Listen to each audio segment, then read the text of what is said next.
nerds, and welcome to unMadeGaming. We are here for another episode of Blades of Glory, and you know, it wouldn't be this stream if there weren't technical difficulties, but we're back, we're here, we're missing Cherry, that's okay, we'll find her next week. Yeah, it's gonna be a good show. So we have McLokin here, he's gonna be our resident hacker. We have Sam here, he's gonna be what he calls a pilot and captain. I'm here, and I'm here to punch things and do a bad Irish accent, and then Johnny's here, of course. That being said, if you guys check down in the bottom right-hand corner of the screen, you will see probably the incorrectly named bar. It might be the right one.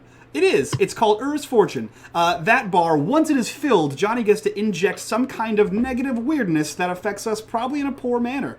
The other and more important benefit of that bar is any amount of money that goes into that bar goes right back to these wonderful players you see here, including Cherry, who, whether they're here or not, still gets paid. So if you guys want to help us pay the cast, that's the best way to do that. If you guys want to help support the channel, check us out over on Patreon. That being said, I will transfer things over to Johnny to take us into space. I said I wasn't ready. Too bad. Damn it. Space time. Space babies. Space babies.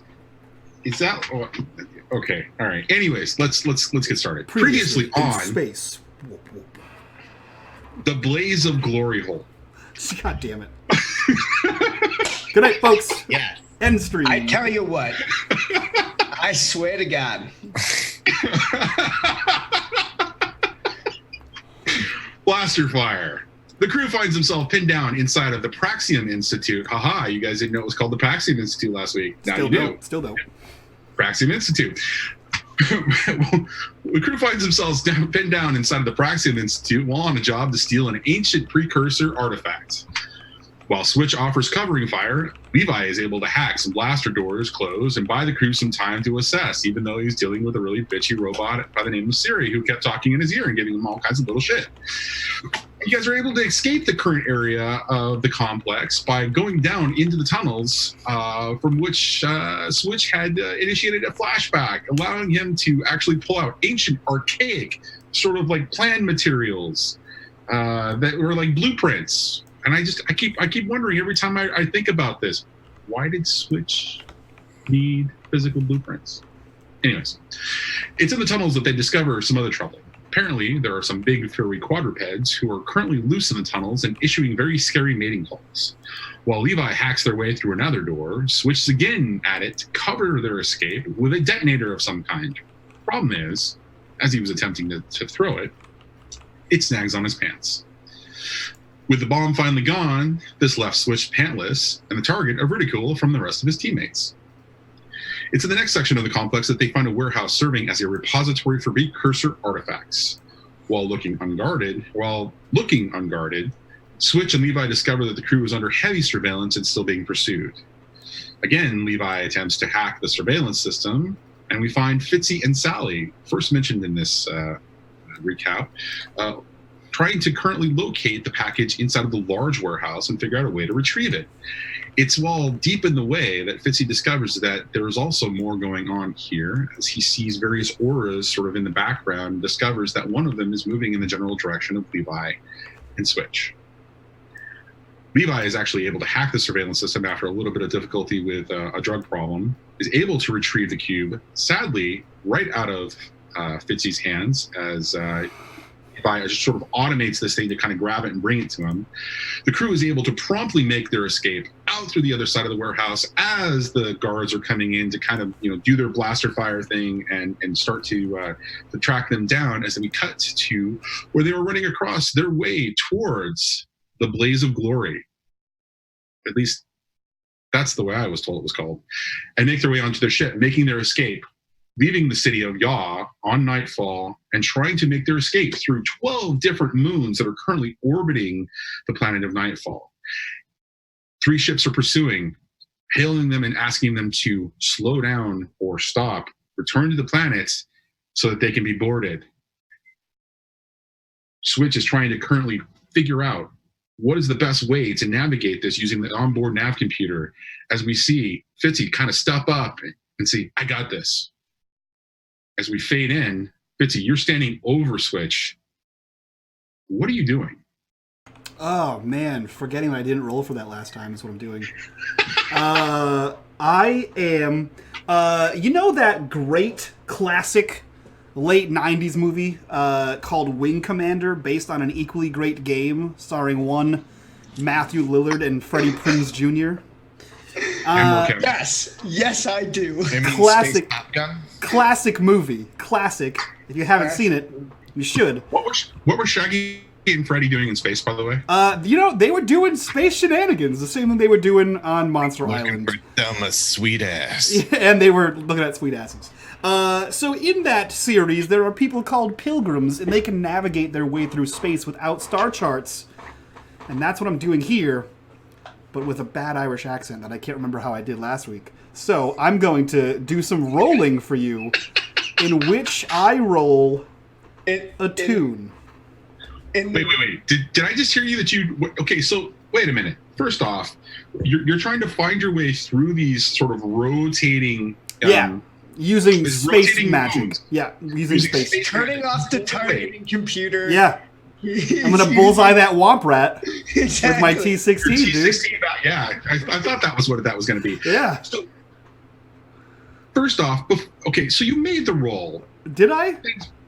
Did you? I didn't, The man. last roll I made, it was me, and I did a rig roll. I didn't. Okay, good, because I thought I just heard you said you rolled a 2, damn it. No. All right.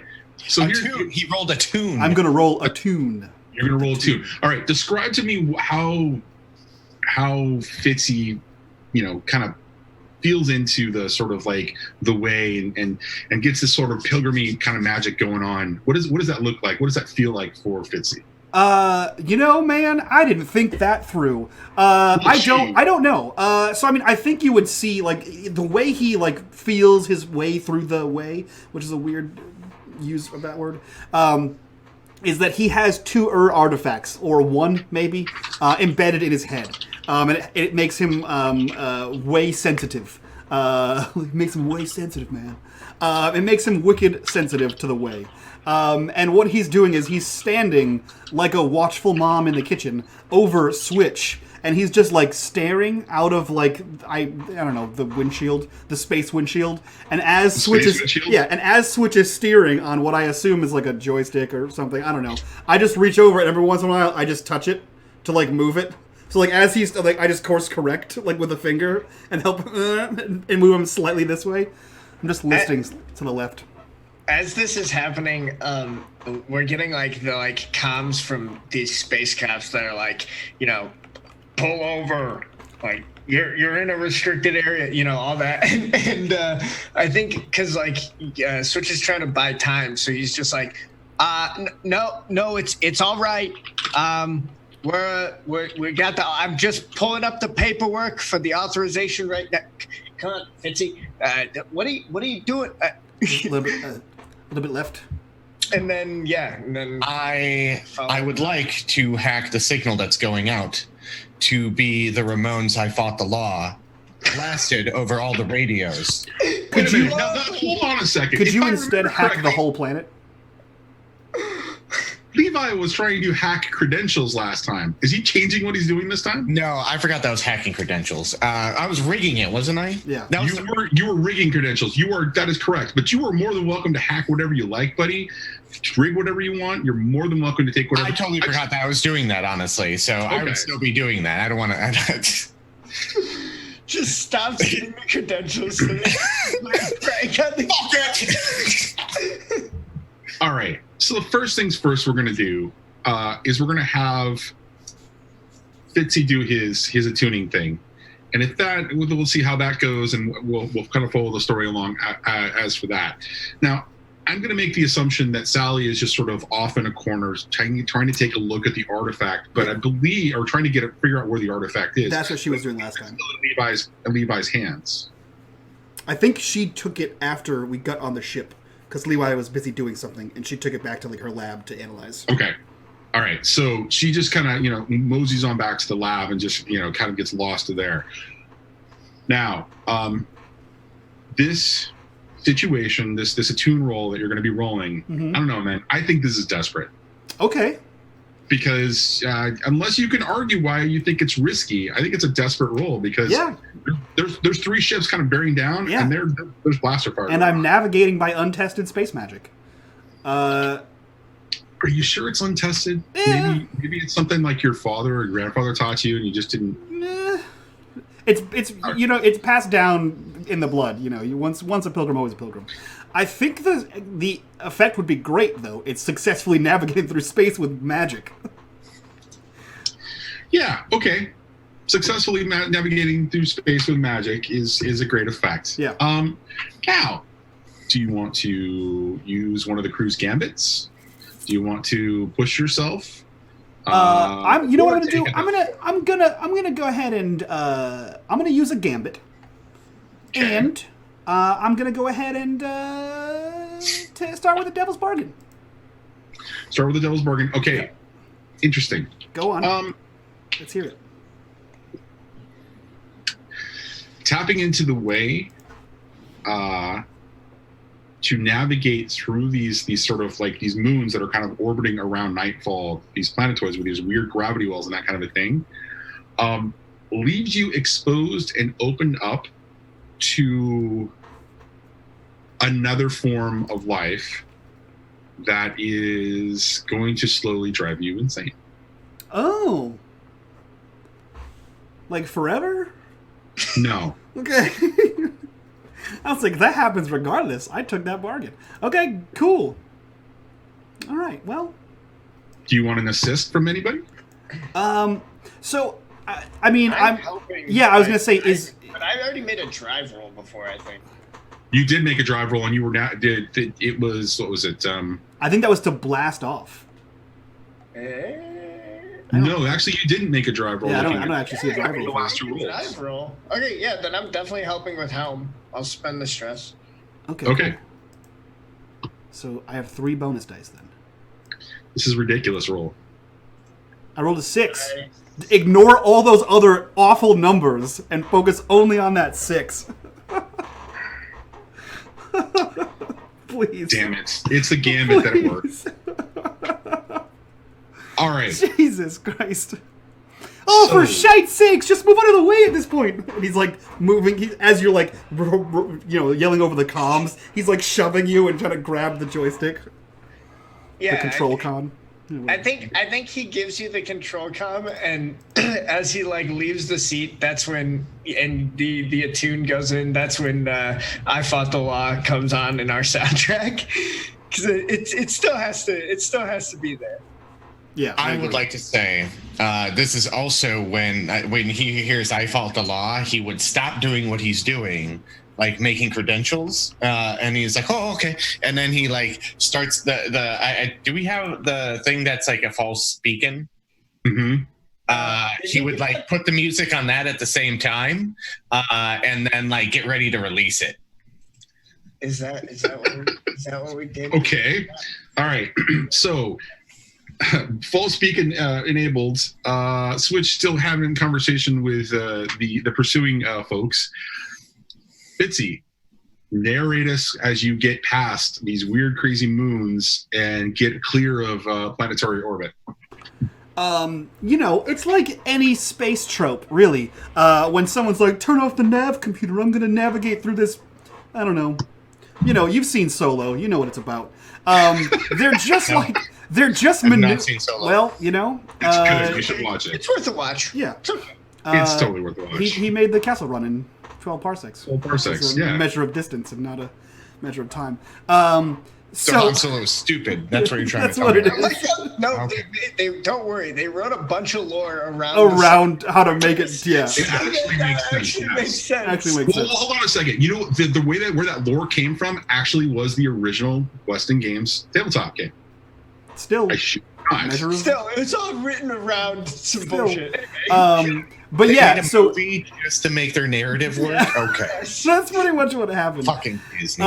So that's what it is. Like, so the ship's maneuvers are completely erratic, right? Like, to anyone who's trained in any kind of space flight-ery, it doesn't make any sense. Like, the maneuvers I'm taking don't make any sense. But like 30 seconds after I make a maneuver, one of the moons moves or some shit. Or like an asteroid happens, and it's just inconvenient enough that like the other spaceship has to like veer off to the side, and it puts us that much further in front of them. All right. And as you are able to do that, they kind of veer around. afterburner hits because Switch kind of steps up and does that thing because he wants to, and it shoots off into the system. All right. Now, if you guys would please look at the map on the screen, on the table. Welcome to the Breck system. You are currently on the planet that is the second orbit from the star. Shemaya. No, that is the first orbit. That is the first planet. The second orbit is Nightfall. It's a little up more towards the upper right-hand corner. Oh, I thought they were at the academy. There is an academy on Shemaya, yes, but this is not the same as the Praxium Institute. All right, so you guys are now free and in space at the moment. Where are you going? What are you doing? What is the plan here? This is officially the end of the job, but I kind of want to narrate you guys into your downtime. Are we being pursued? You are still being pursued, but they're so far behind because they got caught behind one of the moons. So now you guys have plenty of room to basically make your escape. Okay. Yeah. So I think Switch taps in the coordinates for the they're like jump gates, right? That's how we get around. Is that what they're called? Right. So if you actually look on the map, you can see the jump gate that leaves the Breck system. Perfect. So he's gonna head for the gate because he knows we gotta get out of here to avoid these law people. But as soon as he types in the coordinates to automate it once we're out in safe distance, and he shoots back his chair and just goes, "Woo!" All right, guys, that went great. I'm ready to release the thing. I was like, am I doing the beacon? Are we releasing it? Oh yeah, do the beacon. Okay, and then I fucking and pull a lever, and then the beacon gets grabbed and brought down in a ground airlock, and then it's released. And I imagine what the beacon does is that it picks a random direction, nowhere kind of away from the coordinates that were selected, and drops. And it's playing the music that we're currently playing right now. So if anyone's getting any radio, they're like, oh, that's the song that was playing, and then it just shoots off in a random direction, and then we take off. All right, you guys kick in the afterburner, and you guys are you're barreling across the system. It's going to be a day or two before you actually get to the jump gate at this point, anyways. So we're going to move in from what was essentially a job or a score into downtime. Congratulations, guys! You did your first job. So, if you guys would like to, we will get started with the first element of all of this, which is payoff. So, you guys take a look at the rules reference that I've got in the sheet called payoff. Let's talk about what you guys actually earned on this. Friendship, camaraderie. You got your spaceship back. You got some sort of weird object that is a precursor object. Okay. What's the payout? So upkeep is something else we'll have to deal with in just a second. We got to pay for our ship soon. What's the current upkeep for the Glory? Let me take a look. I think it auto calculates that for us, doesn't it? Sam, you're very low. Yeah, we can barely hear you. Sorry, I was speaking quietly. I think it auto calculates it. Hold on, where do I look for that? Where are you? I don't know. Systems plus crew over 4. Our crew is for some reason I had it marked at 3, but I think our crew should be tier 0, right? Our crew quality starts at 0. It doesn't start. That is correct. Yeah, we didn't bonus our crew quality, so we're 0 there, plus crew, or sorry, systems. We've got 1, 2, 3, 4, 5 over 4. So we just got to pay 1. Okay, so let's talk about the amount of effort and what you guys think this job is. So you look at it; it's from 2 to 10 creds, or 10 plus. the scope of the job was you guys had to break into what you guys found out was called the Proxim Institute. It was an educational institution. There was a significant amount of security there, more so than you were expecting. But you did walk away with the prize, and there was a lot of blaster fire at the end. So we'll talk a little bit about that when we come to the heat section of it. But from a job perspective, how much and remember that cred actually it represents one cred is just sort of sort of an intangible sort of value. Take the John Wick novels, or sorry, not the novels, but the movies, and the way that the currency works in there. One coin is one job, depending upon the type of job that it is. So what do you guys think this is in respect to the size of the job that you guys actually just accomplished? Probably 2 or 3. I would say 3, but that's me being greedy. Well, let's call it 4. Nice. Because it's a small job. Cool. Well, how much is a big job? Maybe I just don't know the reference of how big. So it's how much 2, 4, 6, 8, 10. So a small job equals it's the equivalent to you could buy a motorcycle. Okay.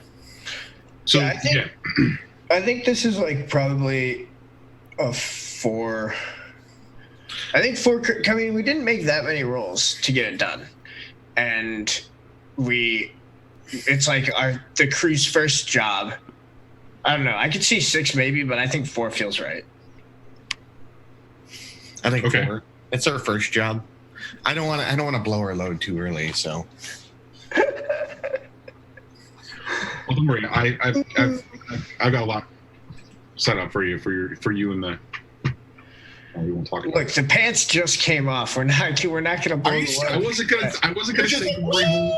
Pantless in the fucking driver's seat right now. He definitely was pantless until he typed in the coordinates. But I imagine when they're divvying up the score, we get a snap cut and Switch has his pants on. Oh, for shite's sake, your coke's still out. What are you doing? Put it away. There's what counts as a lady on board. Chase. I wasn't gonna go get changed. Well, we could have gotten shot out of the sky. Standard issue gear. Second pair of pants for you every time. You want? Look, it's called a cockpit. You can just hang out. It's okay. Son of a bitch. I don't think it's why it's called that. I think you're just throwing things at the wall at this point. I'm 100% certain that's not why it's called that. Perfect. But anyway, Levi, you still got the goods? Yes. Oh no! What are you talking Wait, about? are you talking about the artifact or drugs? Either. I mean, we're done working. I'll take either at this point. I mean, both would be. I mean, the doctor has both. I just go and raid her candy jar. What kind of crew did I get part of? Jesus. Shut up, junkie. Switch is he's been since the beginning of last episode. I described him as smoking a done cigarette because he was in the middle of all that shit, and so he never had a chance. So he finally has a chance to light a new cigarette, but that whole time he had the cigarette in his mouth. It was just basically toast. So yeah, he lights a new one and he's so we got some time to figure out where we head next. I figure we spend some of the money, find the next gig, and I mean, Levi, Fitzy, can you figure out? I mean, you guys know what the artifact's worth, right? I mean, we can figure we sell it. Well, it's worth lots of drugs. Yeah, I mean, and women. At least a few. Or the tentacle ones. Listen, I know that I'm new here on the ship, but you do recall that there was a person that hired us to steal the artifact, right? We didn't just arbitrarily land on a planet and steal an artifact just for shits and gigs. Yeah. Don't get me wrong, Fitzy. I want to make sure that the person gets their due. I'm not gonna screw these people over. But ship's expensive. We owe people money on the ship and on the systems we put in. Gotcha. And so if somebody wants that artifact more, they maybe deserve it more, and I wouldn't want to screw them out of having. Or what we could do is we go there and we're like, oh, we need hazard pay because there is an alligator monster. It was. There was an alligator monster. There was an alligator And it monster. wanted to fuck at least one of us. At least one of us. What was that, Johnny? You're muted. Crocodile monster. Either way, crocodile. how can you Crocodiles are tell? One's got like a Okay, rounder crikey. snout or something. I'm not sure what it is. One's got like the frilly little. I don't know when you crossbreed chimera in space, what it's called at that point. Either way, I don't. Do we even know who the sender was? I don't think we do. Oh, I think I'm assuming we know where to drop it off. We got a dead drop or something. Still muted. I was going to ask you guys, well, which one of your contacts, or is it somebody Yeah, that actually, let's pick a contact. I may have one. The contact was technically, if we cast our minds back to episode 1, it was an undisclosed sender. Is who it was an undisclosed sender? Well, no. So it was one of your contacts brokered a third party who was undisclosed. Okay. I know Len, a black market dealer. Perfect. I also know Hicks, a mystic goods supplier, and I think an artifact counts as mystic goods. It does. So which one is it, guys? Lynn or It's Rochambeau for it. No, we'll go with McLogan's. Lynn, I don't care either way. Either makes sense. doing it. It's yours. Okay. what's the spelling of the name, Len? Yeah, Len. He's actually one of my friends. Okay. All right. Cool. Okay. Where is Len located? Len. Oh, let me look at the map. Look at the map. Tell me on the map. I would love to know on the map where he's located. It'd be really awesome. Well, okay, we're already going to Iota. I would say. The fuck are we? Oh, Iota. Okay. Where would a fucking. Probably like injury. Yeah, I'm thinking injury or I don't know like what these planets are like Warren, the capital, or whatever Polis. There's also the Cove, which is a pirate, a place for Scum and Villainy. Where's the Cove? Oh, the Cove is up there. So it's entirely up to you guys where it's located. I love the idea of him actually being on what was it that you guys were talking about? Injury. Yes. I like the idea that it's on injury as well because of the fact that he's a black market dealer in a city and people come to him. Yeah, that industrialized. Yeah, I like it. I'm into it. For the And record, it would make sense that he would be friends with him there because I used to be part of the Wreckers, and that's how I know him. I was going to say another good option would have been, and we can go there later, but since you hung out with the Wreckers and left on good terms, you have contacts probably in Baftama, which is the Husk, is where the Wreckers hang out. Yeah, probably. I just want to say that I was reading the Cove here, and I missed that it was bullet pointed, and I thought that said hidden in Cloud Pirates, and I was like, what's hidden in Cloud Pirates? Are they like pinatas? We are the Cloud Pirates. We're fluffy and light. Yeah. And we're made out of condensed water.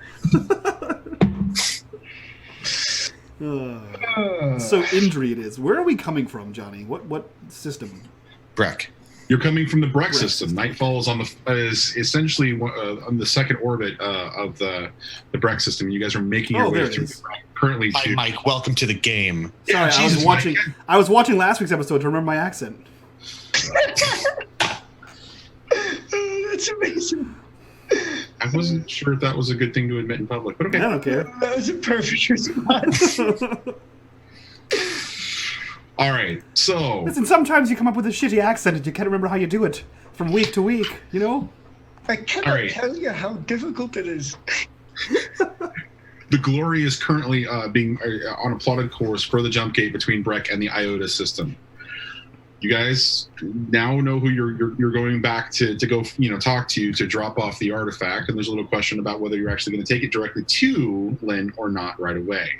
So we're dealing with payoff, and we're dealing with all this stuff in respect to getting you the sort of the results of the effort of the job. There will still be the narrative element that we'll go to later.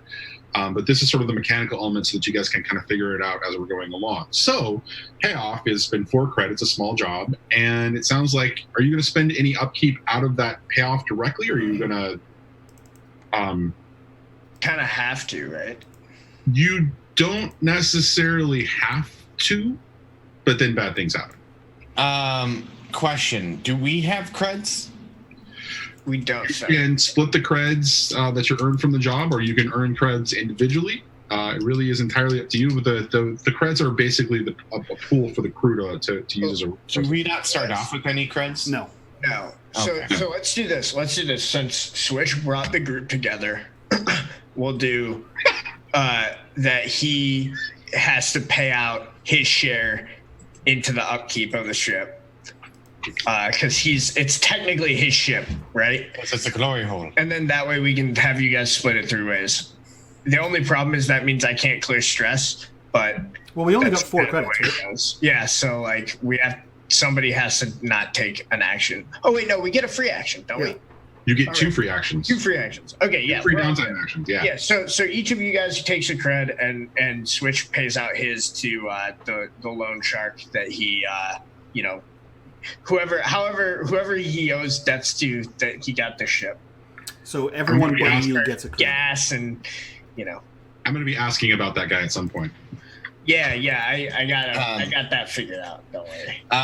Also, the stress. How does that go down? When you engage in your vice. You can indulge your vice or do other things like a long-term project to reduce your stress or your trauma level or that kind of a thing. And we'll get to that. We're in basically what's called the downtime phase, and there are 4 steps to it: payoff, heat, entanglements, and then downtime. And you'll get downtime actions. Okay. Yes. What about my special armor? Do I unclick that? At the beginning of every Once you're out of the job, that just Okay. completely reset. It comes back to you. Everything resets. So like all of your gear resets. Everything resets. And once we We start, didn't we just kind of pulled gear out of our ass. We didn't really pick gear this time, so. yeah. Next That's time kinda we'll do works. that more Okay. properly. 3. To be fair, you were also in the middle of the score. So 3 Right. heat. you think 3 heat then? Really? I think at a minimum 3 heat. Okay. What are the questions again? So heat is how much heat you have. So 2. Yeah. So 2 heat is contained standard exposure, which I think we had standard exposure. I would say, and then plus 1 heat. Add plus 1 heat for a high profile or well connected target or public use of artifacts. And I think the fact that we had 3 spacers chasing after us from a well known, academic planet. We may have more heat. Okay. Because what did you do? Because I had a devil's bargain, and my digital footprint was left at sea. True. So here's the way that can work. All right, I was going to leave that a little bit vague until we got to this particular point. Mhm. So I actually think the starting point for the heat is actually 2. Based on the scale there, right? Because we'll take one of the numbers. So I think it's 2. But I think that for a high profile or well connected target or location, there wasn't massive property damage. I think the location that you guys are in, the Praxium Institute, counts as an additional heat because it was essentially a quote unquote public institution. Yep. So you'll be able to find more information, or you'll be able to figure out more about that. So that's an additional heat for that. Here's how the devil's bargain can work, and there's one of 2 ways that it can work in this particular case. We can add a default +1 to the heat, and you guys can sort of deal with that. And you're not in you're not in trouble or in any danger of actually maximizing your heat out and getting a full wanted level yet. So I mean, you're more than welcome to take that. Or narratively, this will have an impact in the story moving forward. There's actually like a specific thing that will start to happen for Levi and potentially Siri and potentially the crew, moving forward based on that footprint being left there. So ultimately, it's to you guys whether you want to put the heat as a single point or you want to deal with it as a complication in the story. Wait, where do we mark heat? By the way, I'm not seeing it on the ship. You're not seeing it on the ship heat? I mean, on the ship sheet? Where is it on the sheet? The Hold ship on. sheet has heat. It should. It does. It is. Whoa. So I have 1 cred. Just note it down on the notes right now, and we'll take care of it later. That's Okay. really weird that it doesn't have one. That seems like a bug to me. Personally, like, I kind of want it to have it come up in the story later on down the line. I don't know what. Yeah, let's do that. Okay, you were more than welcome to do that, and I will note that. Sam, just for reference, if you look at upkeep, go all the way to the bottom, and you see the skips. Yep. That's where you can actually choose to skip one of your upkeep payments. Oh. When you get to 4, it does have an impact. Let's do that this time, and I'll take a cred. That sounds great. All right, so what I'm hearing right now is we're going for 3 heat. 2 for the size of the job, which is normal exposure. +1 to the fact that you guys were involved in an incident at a high-profile public institution. Yes. Sounds good to me. All right, so we're at 4. I almost want, because I'm a fucking sadist, I think the Devil's Bargain should be a second entanglement. I'm not even on entanglement, Mike. So after we determine the heat, which is 3, Johnny rolls 1 dice for entanglement, and they're like the complications that happened from our thing.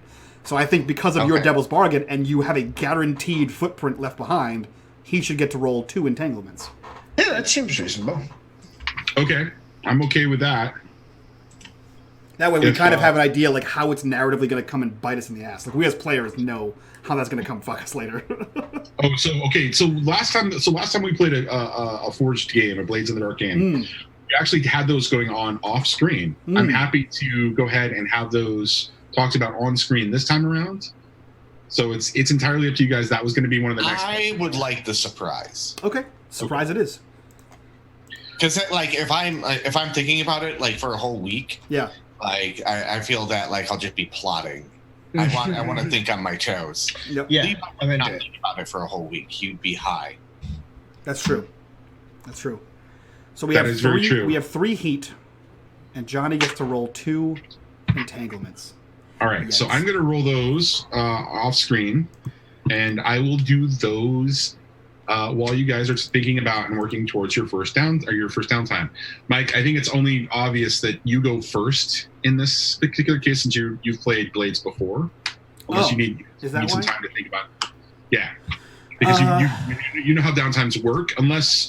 Unless there's something really obvious, like for Sam or Loke to go with right away. I'm thinking just to kind of give the exposure and experience. There is something really obvious for Loke to go right away. Just so we can use this as a. No, actually, I would leave your stress alone. Loke, you wanted to craft an item for. Yeah.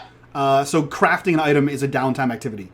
Yes, it is. So while Johnny's rolling off screen, essentially the way the game works is there's things called progress clocks, and they're like 4 to 6 little pips or more, and you have to like continuously progress these clocks until the thing is done. Once the clock is complete, you get the thing.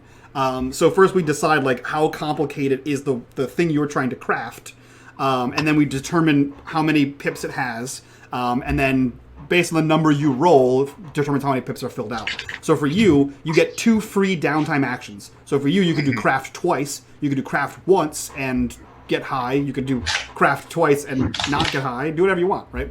But I think crafting would be the easy one for you, which is a rig or a hack check. So for you, I think it'd be like a rig check. Yeah. Well, hold on a second. I think there's a narrative question I have. Okay. The narrative question is, okay, so according to the way that craft works, and it's interesting because it's a separate sort of action in Scum and Villainy, and it's not a separate action in Blades in the Dark as a downtime action, but it was always interpreted as a long-term project. Yeah. If you can explain to me, first, you should probably talk about what you want to craft, and then second is I'm going to need a really sort of like solid, valid explanation as to where you're going to get the schematic to be able to craft this, or you're going to need to start a long-term project in order to acquire this or make it the point of a score to actually acquire what you're looking for. Okay. So tell us first what you're trying to craft. I'm trying to make a syringe gun for Sally, so she can shoot me with drugs from a distance. Okay. There's other principal facts, but that Levi does not. I'm sure it does other things too. Oh, also, don't forget you can spend your cred to take another action if you want. I don't know what I can do with cred yet. So that is another. Go over that real quick. So basically, the two things you can do is you can have a total of 4 credits on you at any point. You can throw them into. You see how it says cred, and then under that, there's like a section that says stash. Yes.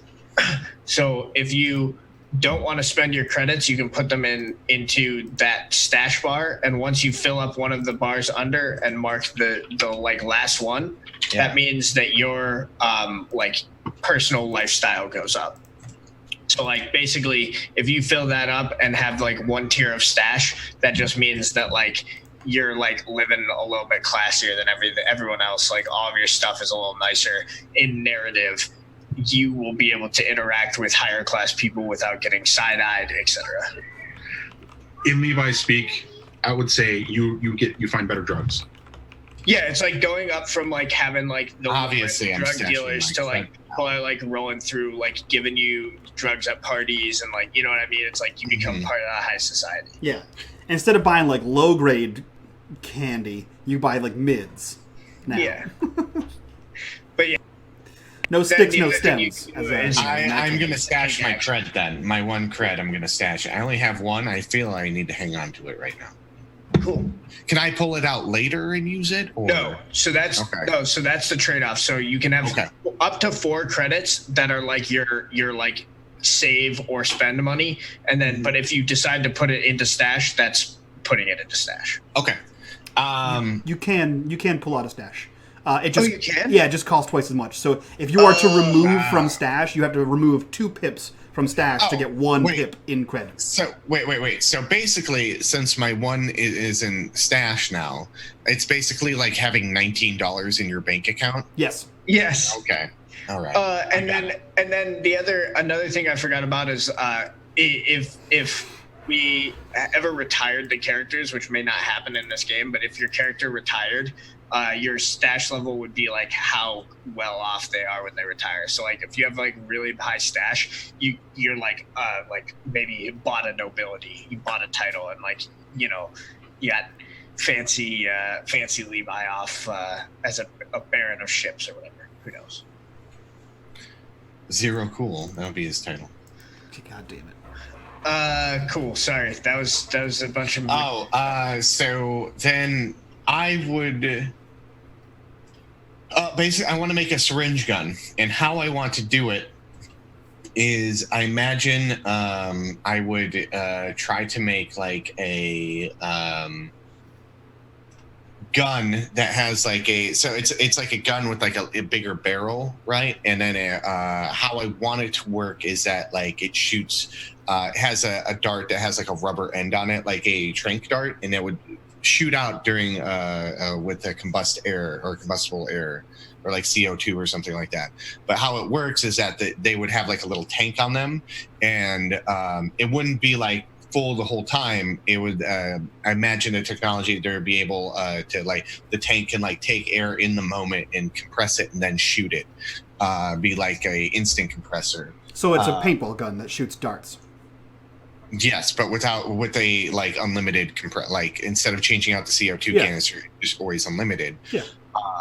But I imagine like it would shoot 1 syringe, and then you have to reload it at this moment in time until I can upgrade it to have like a magazine. And that's something I want to do, is like kind of be a long-term project, like get the generic build and then like add modifications to it as I see fit, or like as Sally wants.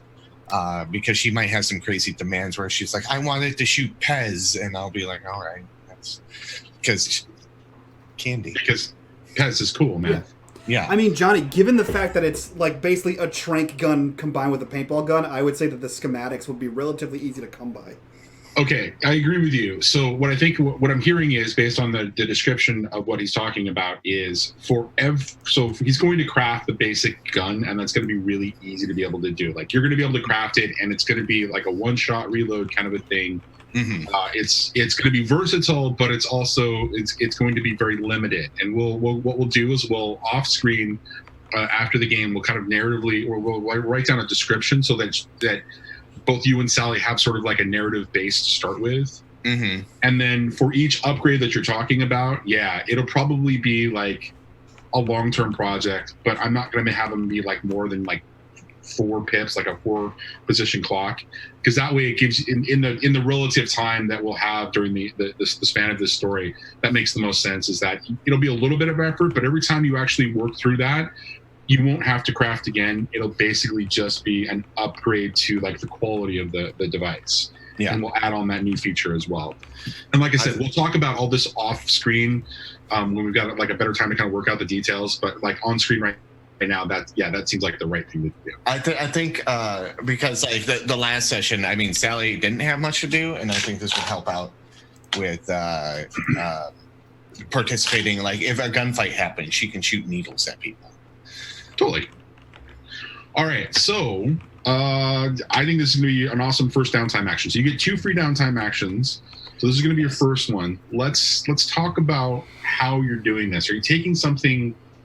I mean, this seems like a rig kind of a thing to me, but if you can argue another way, I mean, because you've got the same in hack and rig. Is it the same? Is that my understanding? This would be rig because I'm making the base component. If something's a little bit more advanced, like I add software to it, I will do hack. Okay. But I think mostly this is going to be rig, unless it depends on what Sally requests too, and then we would have to work that out RP wise. Right. Okay.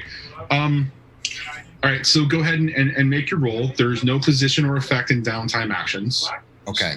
So you can add dice to this. I mean, you can push yourself, take a devil's bargain. You can get an assist. I would argue that since this is for Sally, we could say that, I think that she would participate, from off screen and offer that assist for you at no cost. Because it's not a situation like where you're under stress or under the gun. So yeah.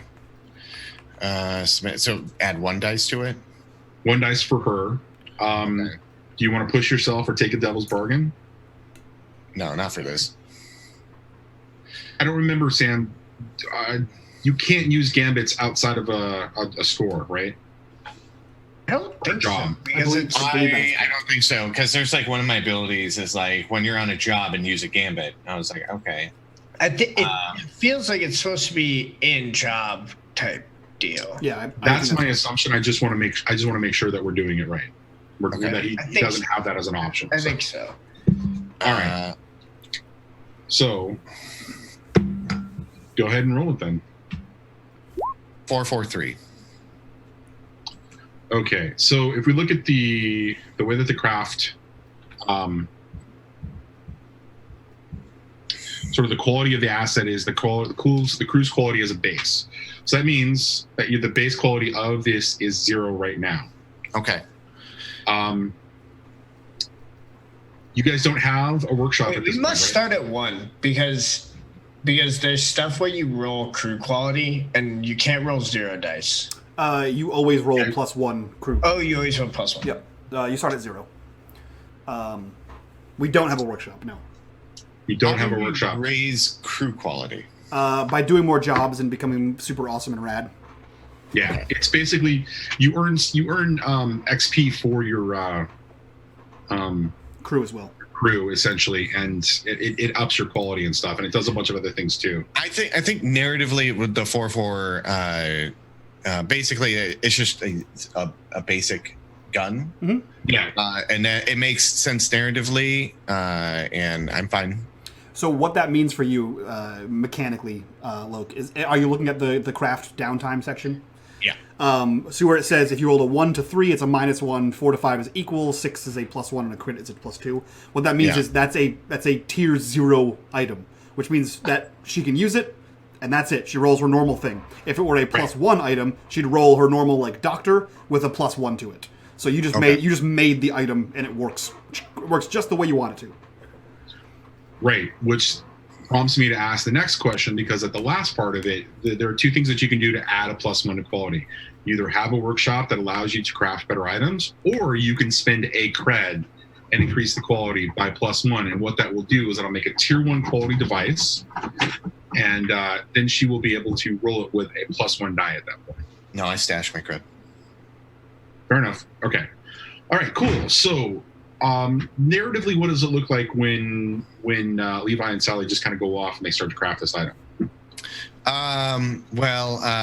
Basically, it would be like in the engine room, and I have like a little table that I do all my work on. And so I imagine it's like she would like be studying the artifact in there at the same time. And then like as I'm like making it, she would like point out what she wants it to do, and like I would like take measurements on like her hand and like her grip, and kind of like model that like where it's kind of like it fits her hand. And then basically, you know, how long her arm is, like how for the string not to be taut like the tube or anything like that. So kind of giving her an idea of like, you know, kind of customly fitting it to her, but giving it like basic functions where it just like shoots a syringe and, but she has to have like X syringes on her, and she has to like cock the barrel, put it in and do that, and then shoot it like a shotgun kind of thing. Hello, microphone. And then, but that's basically what it like. She has like basic input, and then I imagine she's kind of like intrigued by it, and then is probably going to come up with her own ideas. But she's more infatuated with the artifact than the gun currently.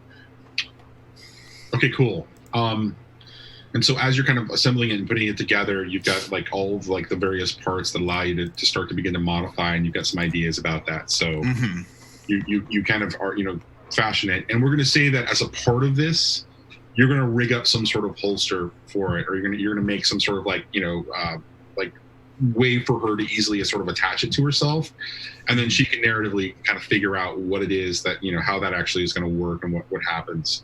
One other thing of note I will say about this is that while we're talking about like the fact that it's a, you know, she has to reload it and, you know, kind of shoot it again, she's never technically going to run out of ammo. This isn't like an ammo situation, so it's really only narratively what she's able, you know, capable of describing sort of in the moment kind of a thing. Awesome. All right, so that's your first downtime action. What would you like to do with your second one? Where are the downtime actions? Downtime. If you look at the payoff, you look up the sheet in your the things that are called payoff, heat, entanglement, etc. On my character sheet? No, it's on the handouts. Hold on. Johnny, just hit show the players. All right, here, hold on just a second. Let me do it. I got it. Hold on. Where did it go? Why is it not giving me that option? Damn it. Oh, there, I got it. Hold Okay. on. Let me expand. There we go.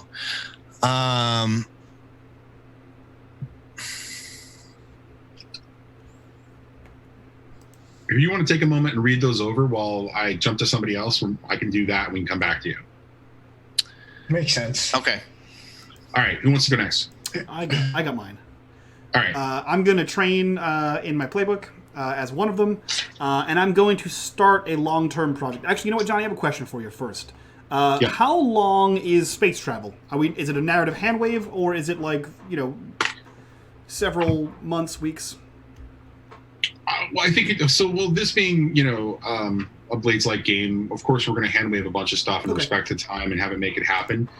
The way that I described to Switch when talking about, you know, the time from going to Nightfall to going all the way to the far side of the system in Brecht, to be able to get to that was about a day or two. So I think I would use sort of like the Firefly sort of approach to it, which is it takes a couple days to get across the system, and then the jump gate, of course, take you there and, you know, do the whole next thing. Gotcha. So okay, so it's mostly handwaves. Then I'm going to train one, and I'm going to start a long-term project.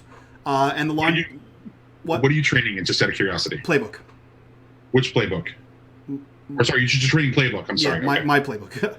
Okay. And the long-term project is decipher the artifact. All right.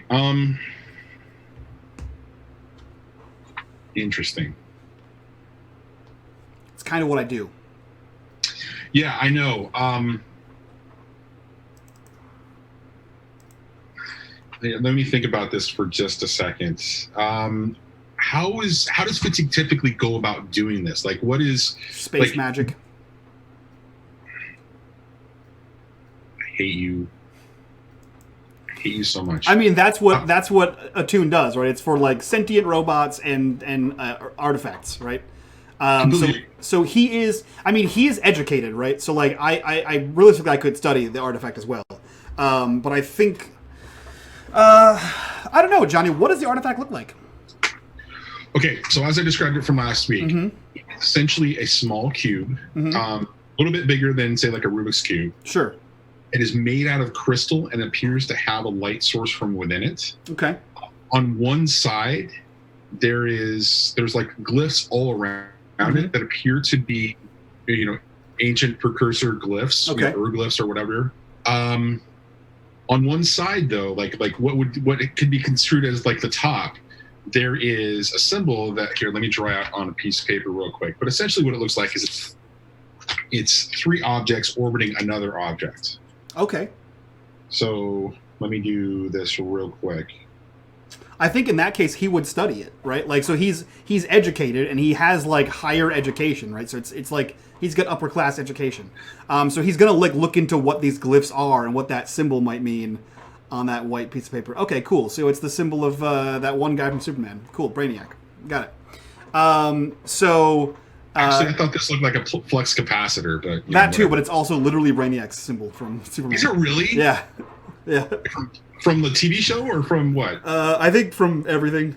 All right, I'm gonna have to look up Brainiac's symbol. Anyways, go ahead. Yeah, so I think he would study like these precursor glyphs, right? It's like it's not his first time seeing them, and so he would try to figure out what this means, like in relation to other things that he has seen.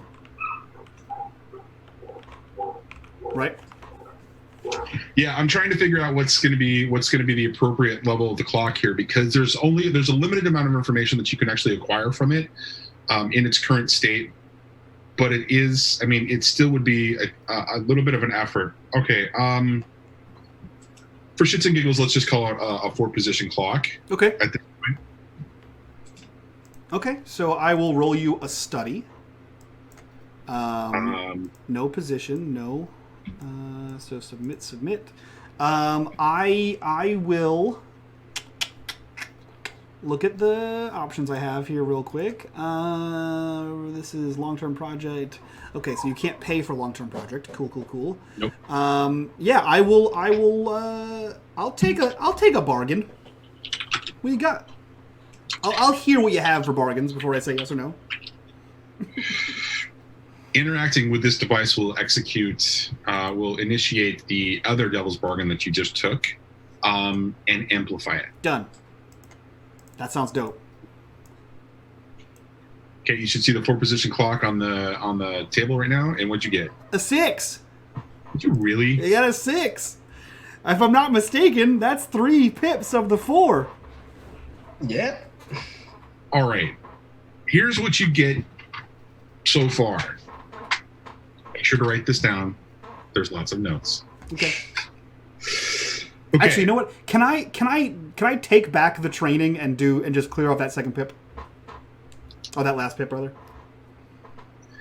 Well, what if you roll all ones? You know how I think. I'll roll all ones. Hold on, let me roll again, just in case you want some ones. No. It's fine, because whether he rolls, it's. Oh, I rolled another 6. Yeah, exactly. So it's not like a big thing. All right, so remove that thing from your playbook. All right. God damn it! I should have made it like this. Even if you made it a 6, I rolled 2 6s. That's 3. That's 3 and 3. All right, so that's done. That's done. Let's just say that you know. Johnny, go ahead and unlock the secret to the universe for me, real quick. All right. So you begin to kind of like hold it in your hands and you start to look at it. Talk to me about the process of doing this. There's an element of like knowledge, but there's also an element of like a tune that's going on here. Yeah. Cool. So playing off the fact that you used the phrase Rubiks Cube, that's what it is, right? So you said it's a glass cube, right, or some kind of like it's a crystal cube. That's correct. Yeah. So he begins like looking at this thing, and there's like the 3 orbiting whatever this is, like moons is what he assumes, celestial bodies, and there's like runes, but he's flipping this over and reading it, and the runes don't make any sense, right? Like they're not like words, he's only vaguely familiar with like certain precursor runic alphabets, and this just seems to be like a word, but not a sentence, right? And then he realizes that this is essentially a Rubik's Cube, and he presses on one of the runes and then slides it, and it replaces and moves around. So he begins like sliding these words around up and down like the five. That's how many it is. 5 sides of this cube, not counting the Brainiac symbol, until it forms something, and then you see like very 13 Ghosts, all the words instead light up, and that's how he knows that it's unlocked. As you do all that, for just a second, as you're beginning to kind of navigate like all these like symbols as they're kind of like sliding around, you hear, "Hello, hello." And then it blasts your ears out as you hear a loud hello, and then it just kind of vanishes. And once you you're still kind of holding on to the cube at this particular point, right? And from the side that looks like this, there is a display, and it is a star system, and it is an incredibly unusual star system because it appears like these 3 suns that are like in the star system. And there's a series of planets. It's not a large sort of like star system, but it is there's a series of planets sort of like on the periphery of it. But at the core, it appears that there is a planetoid or planet at the center, and that these 3 stars are orbiting that planet. Doesn't look like any star system you've ever seen before on any map. Also looks like there is no jump gate visible on the map. Interesting. Something else that you would normally see when you would see a 3D display of a map is that every star system that you know of or aware of has a jump gate. And the plot reveals itself. Okay, dope. All I can think of is Planet, Titan AE, when he has the symbol on his hand and he's gonna hold it up to the weird bird people. Cool. Unknown star systems, dope. Yeah, I'm gonna like narratively, I'm gonna call a ship's meeting after Sam does his downtime. Cool. Do we want to go back to McLokin real quick to finish up did you have a second thing you wanted to do? I want to do training. Okay. Yeah. What are you training in? My playbook. Okay. Right on. Cool. Yeah. Here is what I'm going to do. First, I have to clear stress because I was spending stress left and right. Yes, you were. So I am going to clear stress, and what that looks like for Marcus, aka Switch, is he goes out. There's like a name for it. What was the vice? Oh yeah, pleasure. But like the way that this manifests is, he like goes out to like these honestly like all sorts of different events. It's just all these different social events. Like we probably see Switch going to like a classy party. We see him going to like it might be like a dirty, like grungy, like kind of like mosh pit. It might just be like a hole in the wall whiskey bar, and all of these different locations, he's known by like a different name, a different alias, and with a different history. And that's his vice. And so I figure I'll roll it and see how it goes. And depending on how it goes, I can narrate what this particular encounter looks like. What do you think, Jeff? And so this is going to take place actually when you guys get to, you guys were headed to, oh geez, where did it go? You guys are headed to Indra. Yeah. Right. So narratively speaking, this will happen after the ship kind of arrives before you actually contact with Len. Okay. I just wanted to kind of frame it sort of like, in a place where that makes sense story wise. Yeah. He needs to have other people around to indulge his vice for sure. Because we're assholes. Really? No bonus dice. We don't count as real people. 4. Okay, so that clears some stress, but doesn't overindulge. Back down to 1.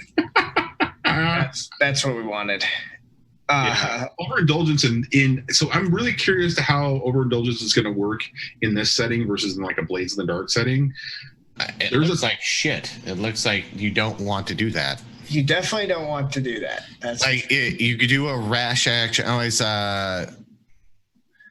have to. I think you have to pick one of these by like looking how it is. Either do a rash action where you reduce your stash by 4 and take 2 debt. Big talk. You brag about your exploits and take +2 heat. Or lost. Play a different character until this one returns from their bender. Yeah, so we generally have allowed those as guidelines, but we've also allowed like some other really interesting ones that happen as well. It's introduced story elements into the game. So yeah, I'm happy with doing those, or I'm happy with doing anything else. I'm just more curious about from a setting perspective, narratively, there are so many interesting elements of this from a space opera perspective. I'm looking forward to that. Okay, so that was your first. Congratulations. Do you want to indulge your vice again? Haha, come on, you know you want to do it. How did you have 5 stress? Because I was spending it left and right to help you guys. I got 3 stress, but I was like, I got 0. No, so I'm not gonna do it again. But do we want to like narrate what the specific situation is, or do we want to just kind of gloss over it for? Yeah, let's hear it. Let's hear how you Okay. indulge. Yeah, let's hear your situation. Yeah. Yeah. So the planet we went to was what was it again? injury. Injury, which is like that industrial planet, right? And so. I think in this particular encounter, we see Switch in like this, like it's like kind of like, I'm trying to think of a good way of describing this. High end, but very like industry old boys feel. So like very like nice clothing, but cowboy boots, or like, you know, like a super fancy bolo tie, like that kind of, so like southern kind of classy kind of look, but not necessarily like suit and tie type classy. And we see him at a speeder bike racetrack with this group of fellows in these clothes, and we hear him talking in a thick Southern accent, like a Texan drawl, and going by the name Jeremiah Sandalwood. And yeah, you know, he's like, you know, drinking and betting and gambling and having a great time. He knows everybody by name. I think maybe we get like a shot of somebody like coming and clapping him on the back and like regaling us of some tale of good old Sandalwood, you know, a classic Sandalwood moment. Yeah, we fade out on a good night of Switch gambling. And I think what we get as kind of the subtext is that throughout the whole night, he's subtly playing people off of each other and just like ripping them off. And it's almost more incidental than anything. It's like at the end of the night, he didn't actually come away with any money or anything to gain. It's just like he can't be in a social situation without just trying to pull the levers that he sees. All right, I have a couple of questions. I need to confirm something, and I really like what you did there, and I want to get some clarity on the narrative elements and to see how they might play in to the rest of the story. Okay, first off, that was Jeremiah Sandalwood, right? Yes. Hold on. Let me put the in the. Okay. So Jeremiah Sandalwood, love it, perfect. That's spelled how you would think. So everyone is in you said Western attire. Now, are we talking cowboy attire, or are we talking just like more general Western attire? I would say it would be like the people, like ranch owners more than cowboys, right? So it definitely has this sort of like Midwest industry feel to it, but it's less suit and tie and more like fancy cowboy boots and like a nice jacket. All right, I'm gonna say an episode from Firefly, and you can answer me if you remember this. The Shindig episode. Do you remember that one? Perfect. That's a great example. Perfect. All right, excellent. Shindig, love it. Final question. You said that they're also, you know, a part, like they're racers. Are most of these people like, are they pilots? No. Or are they like the people who are responsible for We're the like racing? up in a box watching the races. Right? Okay. It's like this is like their version of like NASCAR or like Formula One or whatever, right? Probably more NASCAR than Formula One, to be honest. But yeah, it's like we're like up in some like viewing platform, like watching the racers. Maybe there's like a crash and an explosion at some point during it, you know. And you know, this planet, Injury is like an industry planet. It's like full of smog and nastiness. So it's like, you know, probably like they're like swerving through all of these, you know, active industry zones, you know, flaring of fire here, you know, a moving girder there, that kind of thing. Excellent. Final question about this. The races, you're in a box, there's like a stadium or whatever. Are these legal races or are they illegal races? I think that it is probably not technically legal. But because they have this kind of like high class client, it's not technically legal because it's like super dangerous and like people die, but it's like all funded by like the higher end syndicates, and the people who go are probably not necessarily affiliated with the syndicates, but they're kind of the high class clientele that's willing to look the other way as long as they get their entertainment. Okay. All right, cool. All right. Awesome. That was your first downtime action. What would you like to do with your second one? With my second one, I want to acquire a little something. Uh-oh. So let me just find the page. I think it was 180 something. Acquire assets. So I want to gain a temporary use of an asset, and what this is I want to get a like a getaway vehicle, like I'm calling this a service. I want a driver, basically. Switch does not want a recap of what happened last time on the last job where they had that run across the tire mag getting shot at. Next time they're coming out of the location with the goods, he wants somebody to pull up and pick them up and take them to a ship. So he's gonna go and find someone who can make that deal. And what I'm imagining mechanically for the temporary use is just like a one-use getaway driver. Okay. All right. Well, roll your crew quality. Cool. So that's just one die then, right? Right, because you guys are, zero. It'd be one die. Question is, do you want to push yourself or take a devil's bargain? Can I get a bonus if I go to like one of my friends for this? Yes. Levi. Yeah, who would be good for this? Levi. So I don't know. There's somebody on your sheet that I think you might actually want to pull up. that's true. He does have a lot of connections. Reference, Loke, if you look down in the weird friends category, when you use a weird friend, one of the actual friends, you get a +1 dice. So yeah, I think he's gonna go through his good buddy Nick's. Colorful friends? That's it for you. Yes. Sure. Yeah, mine says weird friends. Nyx is a noble of the Empire. He doesn't. He's kind of all over the place because he has lending houses just like all over, and he's just like a shady dude doing his noble house is altogether not people you want to mess with. But as Switches want to do, he maintains a good relationship with this person, and I think he probably spends most of his time a couple jumps over in the system with Warren and the Capitol.